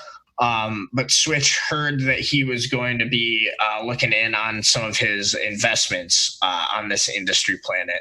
And so he's going to hit him up. And, since Nyx knows someone everywhere, he's the perfect person to ask when it comes to, finding a hookup when you're not 100% sure where your next job is going to come from. Right. So it's like he wants to set this up, and then when he lands on the next planet or whatever, figure out the next job, he can, be like, hey, I set this up, and Nyx will send him the contact, and they'll be ready to go. Make sense? For those of you who don't know who Nyx is, go check out Blades in the Dark, The Shroud, and you'll learn all about Nyx. What's really funny is that there really is a Nyx in the game. That's what blows me away. I had to pick it once we it was on my playbook and it like had the tie-in. I was like, all right, I gotta do it. So yeah, I'll roll the 2d6 and we'll see how it goes for me. Ironically, you were in another campaign that the Nick's house was involved in. So I remember very fondly. So that's a 5. So I'm going to ask you for more details about Nix's house later on, but we'll move on for. Okay, so for 9 with a. So you would have rolled a 2d. You would have actually. There should be a button. You would have basically rolled a fortune roll for this. Oh, right? Whoops. Okay, yeah. That's totally fine. But you acquired a 5, which means you basically got a tier 0 asset here. Cool. Yeah, you could spend a coin or anything else and add that, but it'll essentially operate in the same way as the syringe gun. It'll be available to you, but there is no bonus dice that are going to be inserted into the game while using it. Yeah, I'll stick with the tier 0 getaway driver, and I'll save my coin, my cred rather. Cool. We'll skip over that for now. We don't want to see Nyx just yet. Yeah, we'll play that. We'll play that scene narratively when you guys get to injury. Okay. By the way, that's how you. So that's how you roll crew. Sam is on the actual ship sheet. You click on literally where it says the word crew. You click on that, and because you're tier 0. You actually you roll 2 dice, but you take the lowest of the 2. Take the lower one. So yours would be a 4, but a 4-5 is still equal footing. Yeah, so you're fine. All right, cool. Awesome. Well, actually, he would have gotten 1 die out of that, right? At that point. Right. So I clicked crew, and it rolls 2 die anyway. The lowest you can roll is 2d6. Yeah. Cool. You said you wanted to do something, right, Mike? Oh yeah. So once everyone's downtime is over, you would hear Fitzy kind of freaking out, and he probably comes to the quarter deck, right? He's mostly shouting for Switch, and he comes out. Oi, shite! Look what I found here! Look at this! I took the artifact. We're not turning this shit in. I don't care who your contact was. I don't even know what his name was. We're not turning this in. Look at this! And he starts sliding around the Rubiks Cube. That's a star system. It's what I've never seen before. Whoever wants this is looking for a star system, and I unlocked the code. Yeah, I mean, a lot of people are looking for a star system. I wouldn't... No. Let me rephrase that. It's a star system, not on any maps. No, I know, but I mean, there's that empty jump gate off in, in the middle of nowhere. Yeah, I mean, plenty of people would love to find a new star system. Yeah, I'm aware, but we have one here. It has 3 suns on it. Why don't you just copy the data and then fucking turn it in for more money? It's not a robot. I can't just plug a USB into it. It's an artifact. And then he fucking walks over there and takes out his hand. You can't smoke it. It's an artifact. What are you doing? Why don't you write it down? I mean, if it's a map, you just Who knows? It could be a compass. I don't understand how it all works yet. I mean, look, the money's already spent, though. We gotta give them something. What if we didn't? You seem like the kind of people who often don't return on investment. Oh, no. I'm not talking over my friend now, okay? Now, look here. I am a very honorable fella. I don't believe you. You just stole from a school. I mean, so did you, though. Yeah, I'm a criminal. I was high. I don't remember anything. So, anyway. You weren't when we got there. I'm going to go copy this information down, and then we're just going to go give this to Len. Then he can shut the fuck up, and then we have a story map. I already drew the doodle down. I figured it out. I'm going to have to defer to Levi on this one. It was his contact. I want you to... No, don't show me that, that. Show me an actual doodle. Oh, you mean this? No? When you say doodle, what are you thinking about? I showed you a little. That's what I'm saying. A drawing. That's what I'm holding up here. I'm not seeing anything. You're holding nothing up in front. Well, that's because it's written in way ink. For Christ's sake. The way ink. Oh, yeah. I'm sorry. I want to see an actual not way doodle. It's a way awesome doodle. I want to see your story map. I want to see the drawing of your story map and how accurate it is. It's accurate as fuck. It's only like 3 circles in a line. Okay, I'm gonna go copy this data. Fine. I need that back when you're done with it. Oh, yep, you totally get it back. No, I don't. If you're going to turn it into your friend there, at least I'm going to turn it back to being useless. He can solve the puzzle himself. As an extra charge. Oh, okay. Well, yeah. I mean, like, if we get more money out of it. Honestly, there's a decent chance Len's just. I mean, whoever Len is giving it to, they might just be leaving it in a museum. That's fine. Oh, I mean, chances are they know, but Yeah, well, look. Well, I'm going to go copy it, and you guys can discuss it. But we're taking it back to Lang. I'm not fucking over my friends because you guys. Actually, you know what? You're sort of like a tech guru or something like that, right? If you want to call me that, thank you. Sure, Yes. great. When you're not high, could you run like something like a test or something, a scan or whatever? I don't know what the ship does here. Oh yeah, but that's gonna be a while if you want him to be not high. Whenever you're I not don't know functioning, if I've ever seen Levi not high, to be completely honest. Oh, for shite's sake! Whenever you're functional, I don't care if you're high or not. Just functional don't right now. don't get more high. Can you run like a scan or something? There can't be that many solar systems with 3 suns orbiting around it.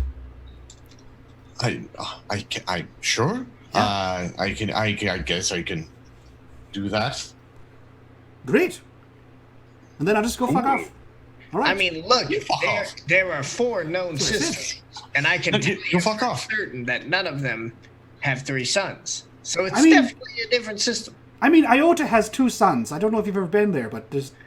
That's not 3. That's less than 2. Okay. I'm sorry. All right. 2 is less. You know what You I got mean. that one? I've Did you eat some already candy left as them. well?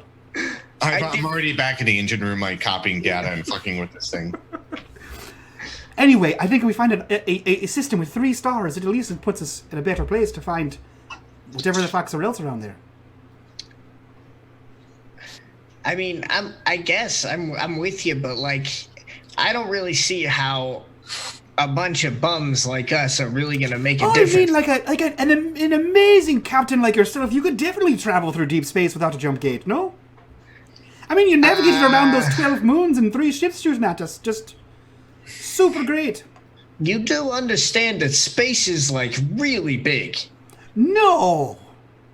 and jump gates don't even really work on like real Yeah.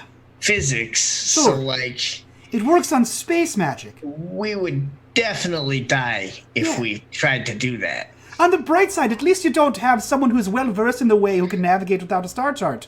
That would be very, very convenient to have on your ship. Look, I'm not doubting your ability to travel, but there's limited options when it comes to these gates. You don't think a lot of people have tried to do this and died?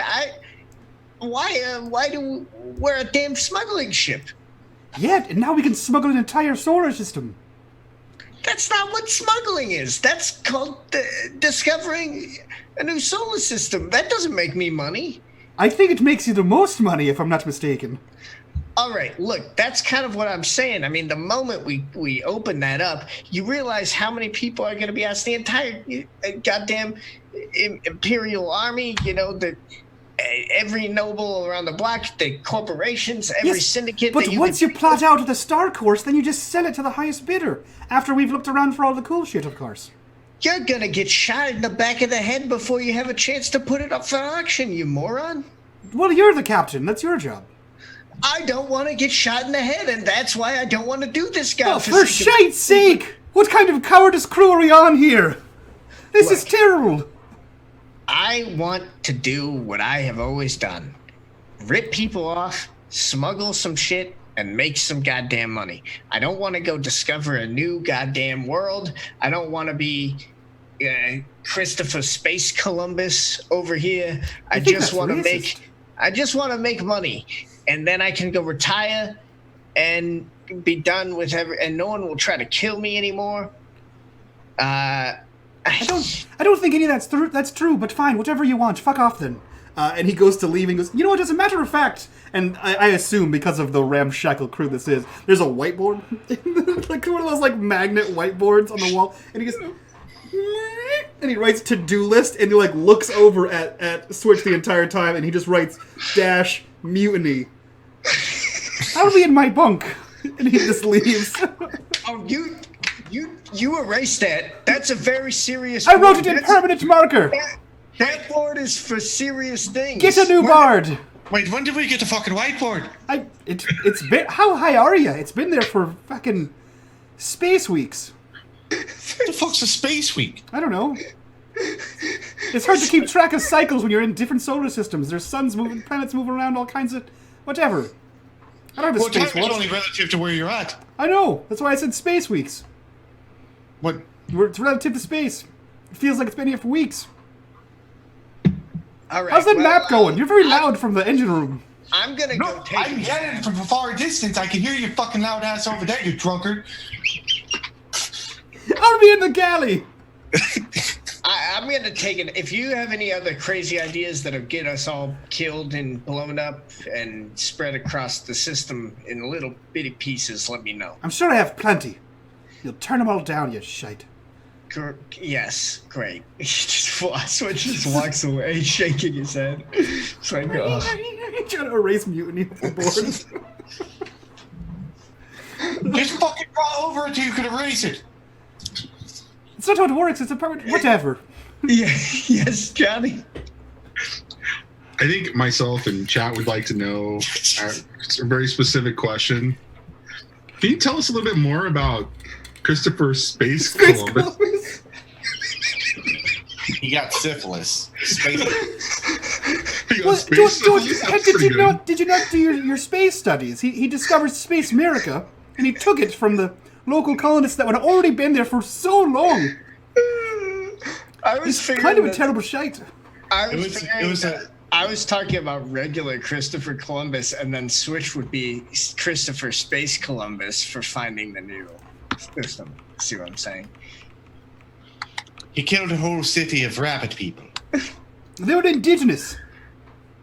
I just have one other question. Where's Space America? You know, it was in a far-off system, but there was a war between the Empire and Space America and the Spaceverse. It's a United Space Corps, and they lost, and they renamed it. I don't know. It's been lost to the annals of time. All right. That's 3 stars, though. We know that. You gotta learn your history. It's very important to know your history. Thanks, guys. That's You're welcome. plenty of fun. There's a planet just made out of water called Costner. Also true. They skimmed the surface, and strange ships floated on the water. I don't know why they do go to space. I don't know either.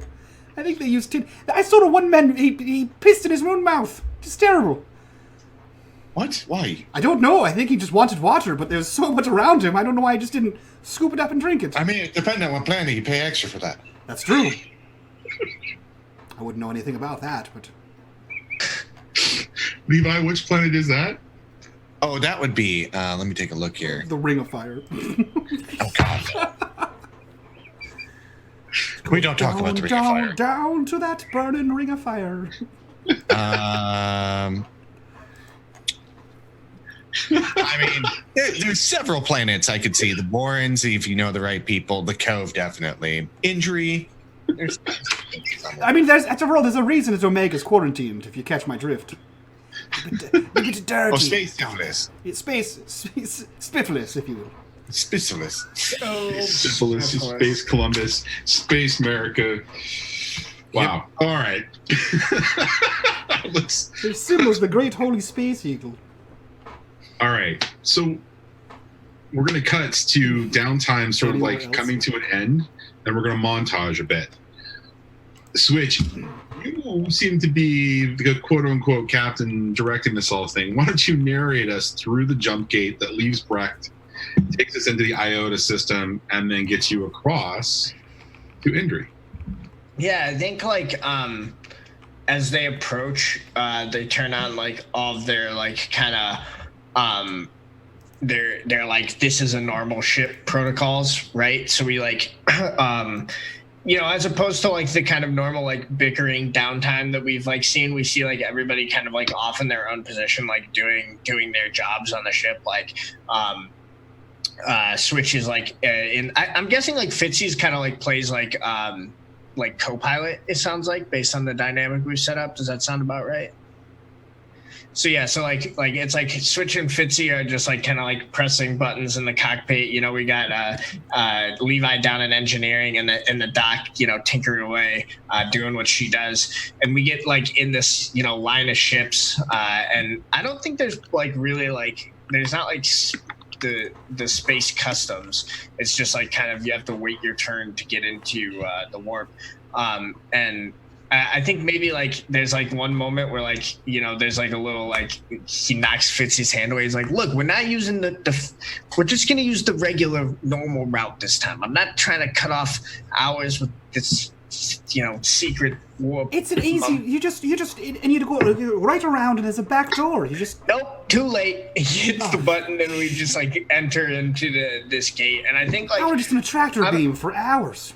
I'm imagining like it's, the effect is like a little bit Star Warsy, but like I'm imagining it like because of our game being like a little more like psychedelic than like the normal Star Wars, right? So it's like we get that like kind of like the stars moving like trailing lines, but it's like also this like psychedelic like fractaling colors as we zoom out into warp space. Is that what they call hyperspace? What did they call it? I'm assuming that they're wormholes.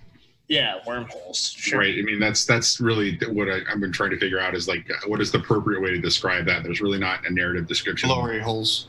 Yeah, I don't know, warp space, whatever it's called. Yeah, so we like we go into the warp lane and are swept away by the current of space time. There's usually something else on the other end of those glory holes, but you know, I'm just going to leave it at that. We haven't found it yet. Oh yeah, that's definitely one thing that happens is like as we like enter like whatever like registering things that like registers like what ship is entering. It's like thank you, glory hole, your registration accepted. Actually, I fucking swearing and cursing. So I've always imagined jump gates to work like, so you know, have you ever seen someone map waterways or airways for like ships or for like nautical travel or for aerospace travel? So like, you know that like the jets, like the Gulf jet stream goes here, so it's easy to get into that lane and just move with the flow of water. Whereas navigating anywhere else on the sea could be treacherous, right? So like this is a mapped point in FTL space, right? So like we know that if you hit here and you will always end here, versus if you jump right outside the gate, you might end up off course somewhere. Yeah, so like that's like a guided point. It's like rivers, it's like you're jumping and like the gates are like a predetermined location, but if you have the right kind of ship, you can jump into the river at any point. Yep. Okay. Cool. So arriving into the IOTA system. Welcome to the IOTA system. Ooh. It's just like any other system, except that, guess what? It's got a binary star. The end. That's it. It's just like any other system. End stream. But so flying into it, right? So you kind of like you're navigating in and through sort of the you know, into the space system, or you know, into the solar system that itself, right? And you're the ship that's plotted a course that's sort of like in an arc around sort of the way the binary star system is, and kind of routes you around through most of like the difficulty that is the Ring of Fire, and brings you sort of like through and towards Indria. So we're gonna montage that just a little bit, and then just kind of bring you into, all right, we're now essentially in free play, which is sort of the third mode of the game, right? There's three modes. There's the score job, there's downtime, and then there's free play. So as you guys are kind of coming into this situation, now Switch still has to go off and do his sort of vice thing, and he'll do that at some point, right? And then he'll also arrange for the asset. But what is it like arriving at the Indri system? What does it look like? What, you know, describe to me a little bit more about what Indri is as a planet and what you guys are expecting when you get there. Smog. Yeah, I imagine that like when you're approaching, it's like looks like nothing. It's just like this like horrible ball of like yellow brown gas, just like the worst kind of like what you would see coming out of a smokestack. Okay. Yeah, and I imagine the outside of the planet is basically, it's kind of like a for me, what I'm thinking about is like when we're entering, like it's not flammable, but like the normal planet natural is not breathable, and like everything's on the inside, right? Very much where like when we land the ship, like it's very much like we land on a hangar bay and it like brings us down, like spins us, brings us down, and then brings us into a compartment where it like purifies and like has the oxygen like run through. And it's pretty much like how the oxygen works is that there is like sunrooms that are full of plants, and it like circulates oxygen through the planet, and also recycled air as well. Yeah, I'm definitely imagining it being like it as opposed to that like kind of like clean, sleek, kind of like expensive looking sci-fi like interior. It's like I'm imagining it. I was watching The Expanse recently, and I'm thinking of like series where it's like this kind of like grungy, like beat up, people are like kind of walking around between their day jobs as laborers or, working in a factory shift. And, some people are wearing masks to keep, when they have to go out and that kind of thing. Yeah. Like, the scene after in oh Christ, my brain doesn't work. In Fifth Element, when she jumps out of the window and she's falling through all that, like that, right? Where it's like New York, or whatever the hell I forget what the hell the city is that they're in, right? But all like the taxi cabs and all the crazy shit all over the place. Mm-hmm. Yeah, I'm super into that. I just have a follow-up question. Was I able to copy the data from the thingamabob? We can have that conversation right now. Okay. So as you're kind of navigating your way through, of course, you guys do sort around. I don't have much to do as we're landing. The engine is running. Well, absolutely right. So like there's a bunch of time. There's like another day or two to get across the system to the current orbiting position of entry from where the gate is. Mm-hmm. Right. And so as you're kind of entering and starting that process, how does Levi approach trying to copy the data from what essentially is a sort of an unknown or relatively unknown sort of storage system? He would start looking for like data ports, because there is some sort of electronic, right? And then seeing how the connection on that data port is, and then rigging up something that will take that data and transfer it into from, I imagine this is technology. It is technology. Converting the technology into our technology, or our binary understanding, and probably running like different programs, like different like languages, and getting all that information converted into something that's readable, and being able to project the same image as well, by converting that data and having like a projector on like a little thing, like a data pad that can project, right? But also being like having like wires hooked up to it, and like getting that kind of stuff in there, and then maybe having Siri help.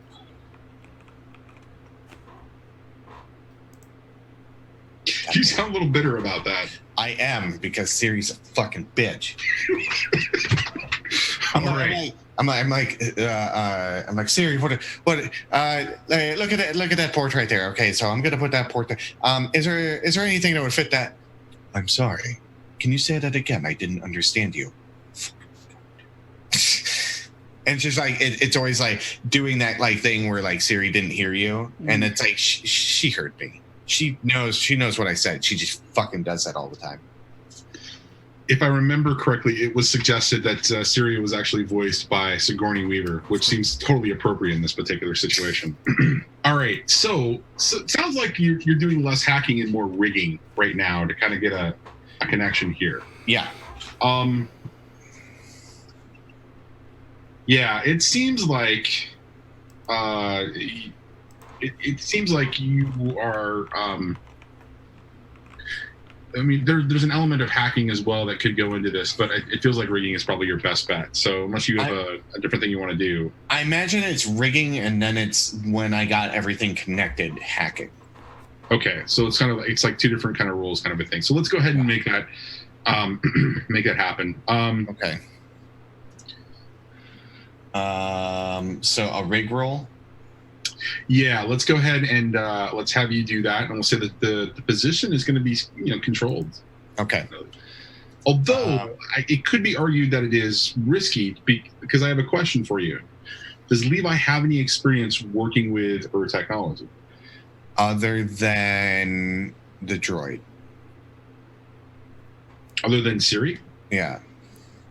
You don't have any experience other than Siri? I mean, there's a little bit, like when he's in the wreckers, like if they came across something and messing with it, but like not much.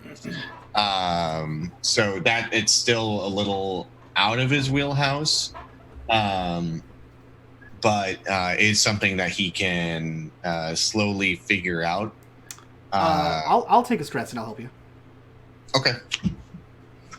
There's nothing for me on this industrial planet. Right. All right. So we're gonna call it. We're still gonna call it risky. Or we're gonna up it to risky since there's that. But you're gonna get the plus. You're gonna get the die from Fitzy. I mean, this also could be like my training too, like my training downtime. I mean, hand in hand. Like I'll still make the roll and all that kind of stuff, but like it makes sense to me that like this is like something out of his wheelhouse, and he's like learning about something. Yeah. All right. Given the fact that you're being attentive like that, and the fact that Fitzy is helping, I'm actually I want to say let's bump it back to controlled. Because I think you're gonna be more attentive in that particular case. Maybe a little less drug addled, when you're trying to learn a skill set. All right. So let's talk about effect.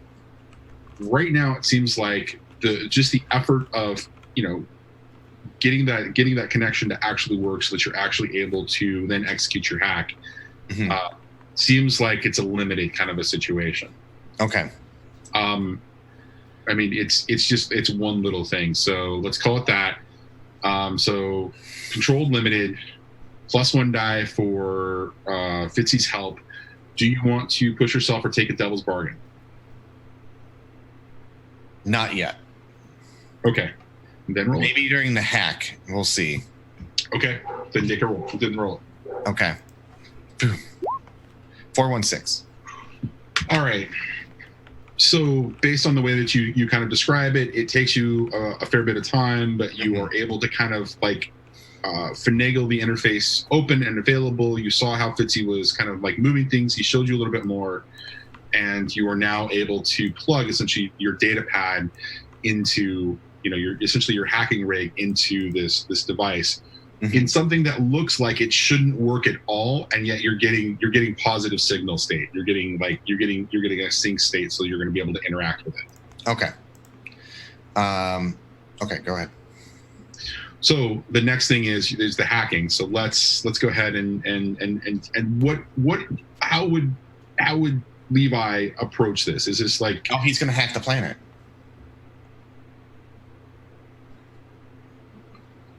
Okay, but the question is, so to me, so you're going to hack the planet out, obviously. Mm-hmm. Are you doing it in such a way that it's like you're spending like all of your awake time just like poring over it until you figure out how to read the machine code in such a way that it's going to work? Or is this sort of like a spirit of like intuition, or is this where Siri steps in and go, and says, "Get out of my way, fool," kind of a thing?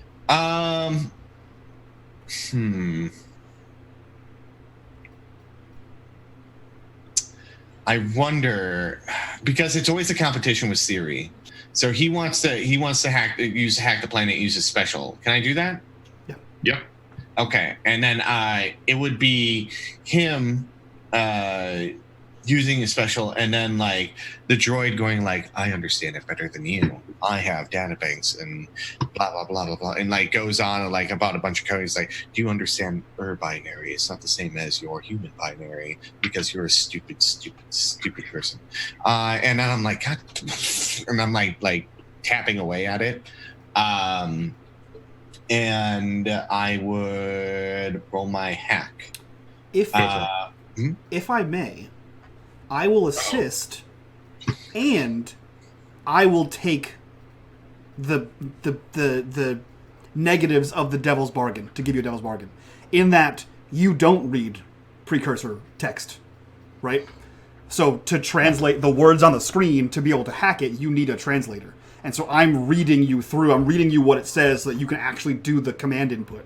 Okay. So that you'll get the asset from me helping you, and you'll get an asset from a devil's bargain, and I will take the repercussions of the devil's bargain. Okay. Does that work, Johnny? It totally works. I'm stumped for a devil's bargain right now, so I'm thinking, does anybody else have any ideas? I mean, I have 2 other ones that are all affecting the same thing. Oh, you do, and they're about to come into play for sure. Great. So. Cool. The devil's bargain for like breaking into this. Yeah. Going into the precursor knowledge with the I would say if it's involving you find something that shakes your faith. Oh, I was going to say the opposite. No, not the opposite, just a counter. In that reading this much script interacts negatively with my artifact.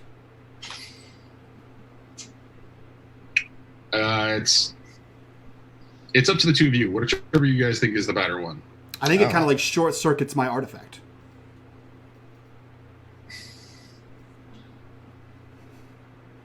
No? That's no way to talk about your doodle. I said I'll talk about it any way that I want to.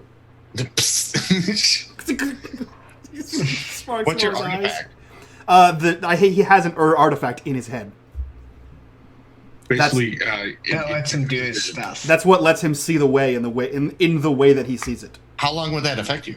Who knows? That's the narrative fuckery of Devil's Bargains.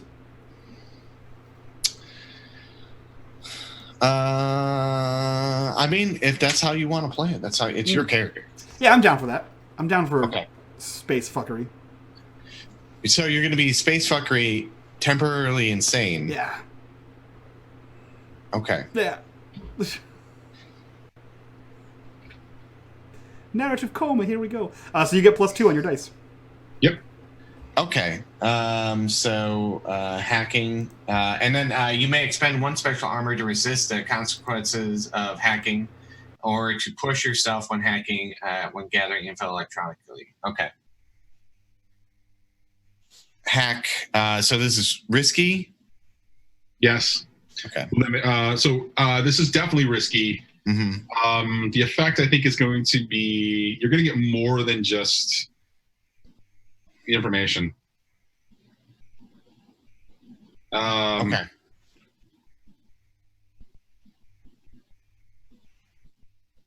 Yeah, let's make it standard. Okay, standard? Yep. Okay. +2 dice. 3, 4, 3, 4. Okay.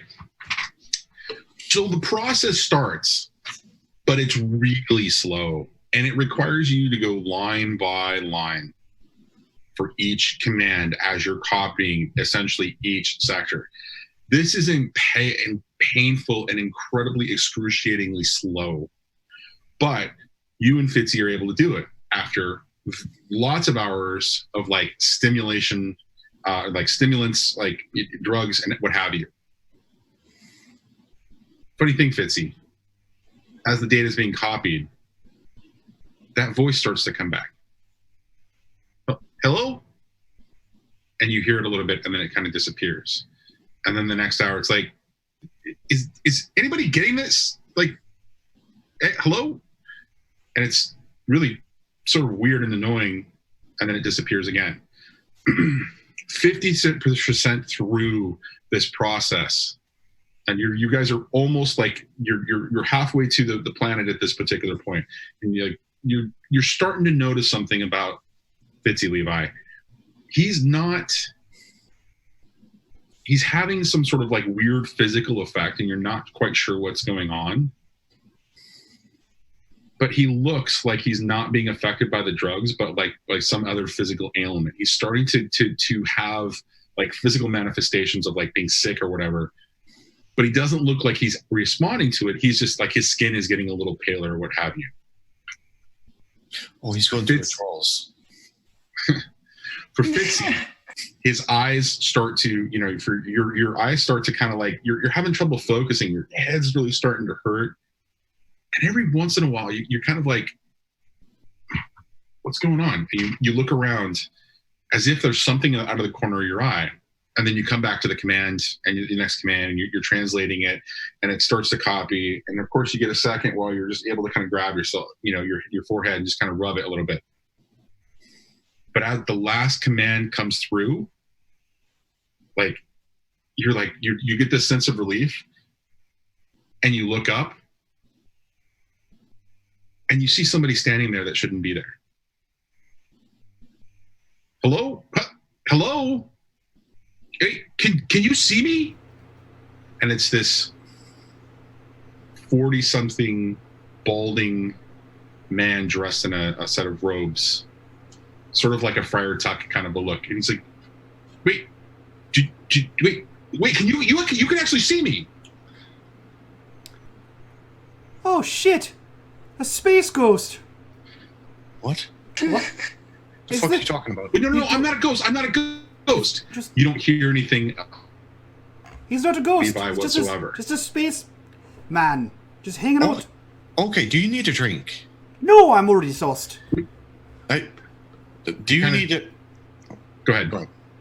No, go ahead. I'm just literally, it's just us bickering back and forth. Like I'm fine. And you can actually see me? Of course I can see you. You're a fucking space ghost. No, I'm not a ghost, but this means that it works. I mean, I can see through you. You're pretty much a ghost. Wait a minute. Are you wearing my device? They don't make transparent people. Switch, I think fucking Fitzy lost it. What's Your device? This Friar Tuck looking guy kind of leans in. He's like, "Yeah, you've got it embedded in your." Get out of here, space ghost. And he reaches and touches it. Space ghost right now. I am freaking out. Switch comes into the room. He's like, "What's going on? Someone's complaining about ghosts." You hear? Get off me, space ghost! Get the shit! He's waving his hands around, but just at that moment, as like one of the times he's waving his hands around, his eyes go incredibly wide. You almost see like light sort of emanating out of his eyes just for a second, and he collapses. Doc? Did you just go Super Saiyan? Wait, whose eyes lit up? The ghost or Fitz? No, the Spitzy's.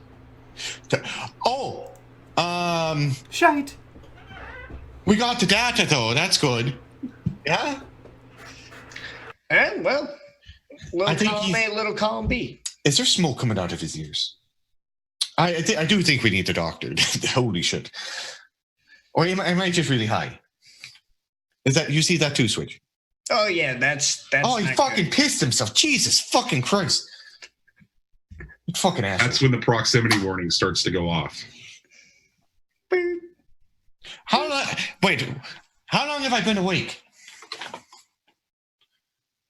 A while? Oh, fuck.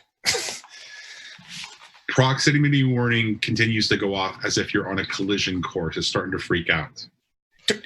Who's driving the fucking ship right now? Running for the cockpit. Out the viewport of the front of the cockpit, there is a gigantic ship as if it came out of nowhere, just kind of moving in front of you. Its docking bay doors sort of opening as the ship is continuing on autopilot on the course that it's supposed to follow. Display over the top reads, imminent threat, collision course, need override, and it's just starting to flash, and it's going red, and it's going red, and that's where we're going to end it. That was good. I was just yelling at you while I was muted. What? How? I thought we fucking. Where did this ship just come out of? I muted myself. I'm super mute. We're fucked. Yeah, now we're super fucked. In a collision course from a space ghost plane ship. Anyway, guys, that was episode 2 of Blaze of Glory. It was called Tableflip, which made sense. It made sense in the long run. Man, This character's super fucked.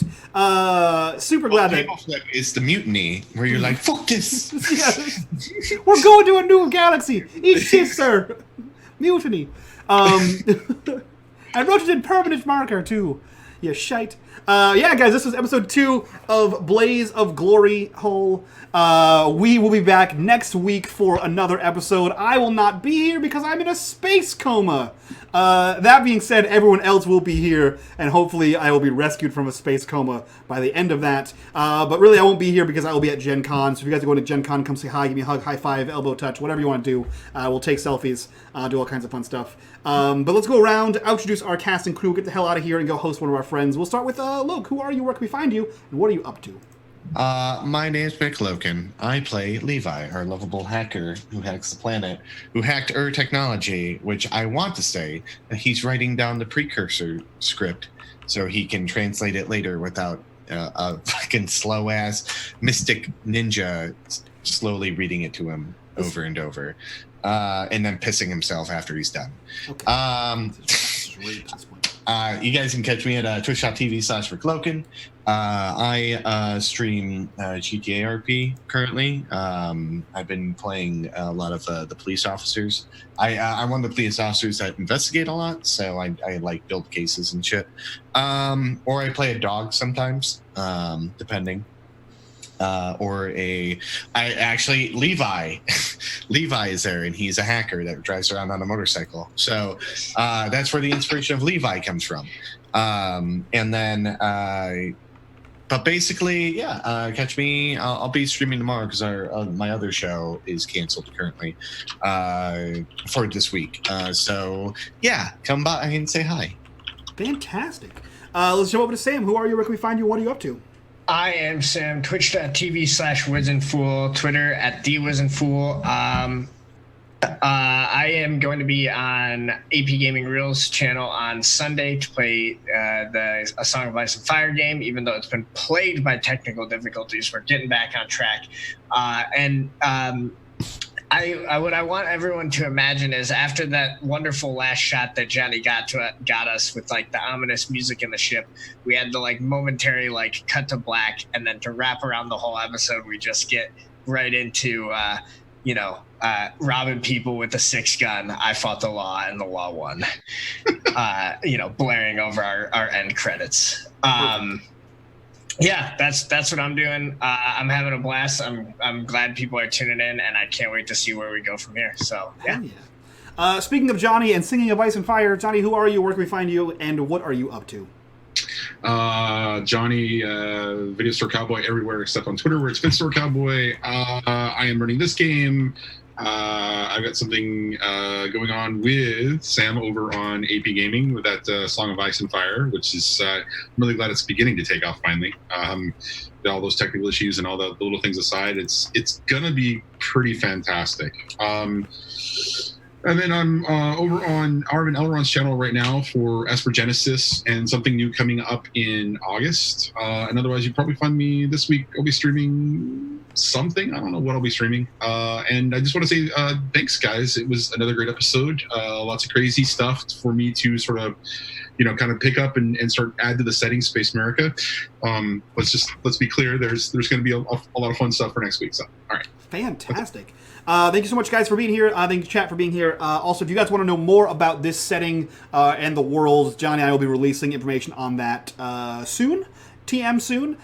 Check the Discord. That's the best place you can find information for that kind of thing. And check the Patreon. That is also an amazing spot for you to find information on that.